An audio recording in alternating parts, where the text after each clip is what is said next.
زګیلا د چانډه نکړم ګیلا کړم د خپل ځان دلته هر څه بیش بها دي د پښتون مینه ځان خپل خاوره کې غلام یم د څلوو په سان خرڅېږم خپل مشران مغداران دي زه بچا ته وجاړېږم که هر څو وایم آزاد یم په پردي حکم چلېږم ما خپل ورور په ګولولي څه به بر څه د دنیا نه دلته هر څه بیش بها دي د پښتون مینه ځان ولې تا چې لرګی ورکړو وروڼو تاسو ټول دا پروګرام ته راغلي نو ضروري دا دی چې تاسو دلته توجه صرف دلته وي ولې تا چې لرګی ورکړو ځکه برید وکړلو تبر ونې څه له وایې ته چې په ماته پر وکړو خبر دا چې اور پتا بلیږي لوګي خېږي لکه ابر دا دلی د ستا وجود دی خپل حال دې وکړه صبر خپله سوځې خپله پرې شوې خپله سوځې بیا ګیلې کوي د چا نه دلته هر څه بیش بها دي د پښتون وینه ارزانه ټولو غیرتي ننګیالي توریالیو پښتانو السلام علیکم خپله خبره مختصر کول په دې وړو چې موږ ملګري دلته چې څومره هم راغلي دي هغه د خپلو ګم نه هم نه دي پارې اصل کیسر صاحب زه د کورم ایجنسي سره تعلق ساتم او د کورم ایجنسي چې کومه علاقه ده هغه ته سنټرل کورم یایي او دلته چې څومره هم خلک دي دا هم د هغې د علاقې یا د وزیرستان یا د بجاور یا د ممان یا د بجاور سره تعلق ساتي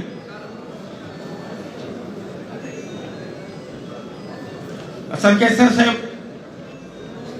همیشه دوپاره پښتانه چې استعمالیږي یا همیشه دوپاره چې د پښتنو استعمالول شوي دي یا همیشه دوپاره پښتنو ته چې ناره ورکول شوي دي یا د همیشه دوپاره د پښتنو بربادي چې کوم سبب جوړېږي هغه همدا د سپیکر دی هغه همدغه سټیج دی موږ دوپاره همیشه دوپاره هغه الکوب راکړي شوي دي چې آزاد قبایل تکړه قبایل غیرتي قبایل هر یو هغه قبایل په کشمیر کې جنګېدلي قبایل د قائد اعظم سره حساب ورکولې قبایل 1965 کې انډیا سره جنګ کولي والا تکړه قبایل دا ټول قبایلو څخه کله الکوب راټول کې نه داسې محسوسېږي چې د موږ کوم رزلټ راوځي هغه صرف په دې راووتلو چې اخري کې د شلګر قبایل زه دغه ته ټول کلمه خلک ناست دي بدقسمتي دا دی چې کوم سړی هم د ایجنسي نه راوځي او بیا په پېښور کې سبق وایي بدقسمتي دا دی چې زموږ څومره هم ځوانان راوځي دلته هغه دلته چې کوم راوځي بیا د سرخي پوډرو ته توجه مه ورکوي هغه ته بیا د سرخي پوډرو ضرورت نشته دی دلته چې څومره هم زما ځوانان راوځي هغو سره مو حوصلې تړلې دي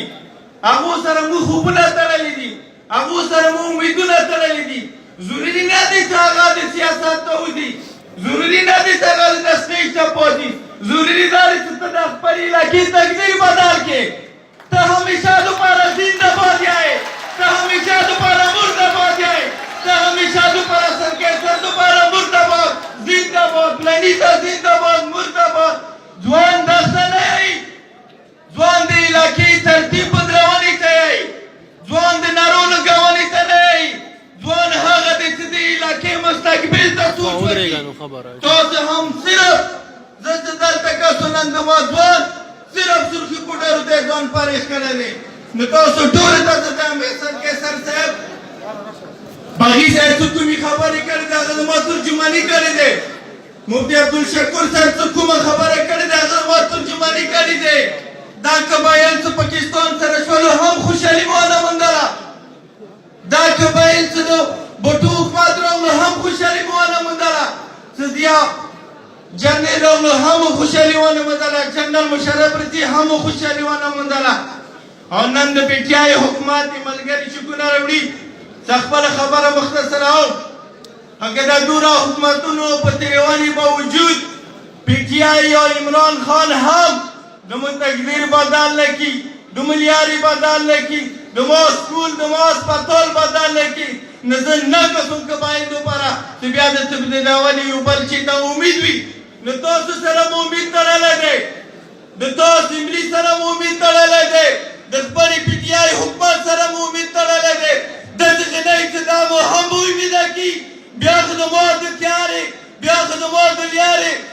زما د نارې بیا خو زما امید بل سړی نشته دی نو زه تاسو ټولو ته یم چې زموږ قبایلو سره یو امید تړلی دی مجبور مو نه کې زه ځانه خپله کلتوس نه لرم توپاک بندوق نه لرم زه ته څه لرم هغه صرف او صرف د پریپیچیای حکومت لرم نو امید لرم چې دو به زموږ لارې کې چې څومره هم خنډونه دي هغه به بدلوي ډېره مننه بریالي اوسئ इंसाफ का अलम है मुजाहिदे वतन है तेरे साथ हम है तेरे हाथ में इंसाफ عبدالخالق پټان چې قبایلی روایتو باندې یقینا خپل خبرې وکړي پروګرام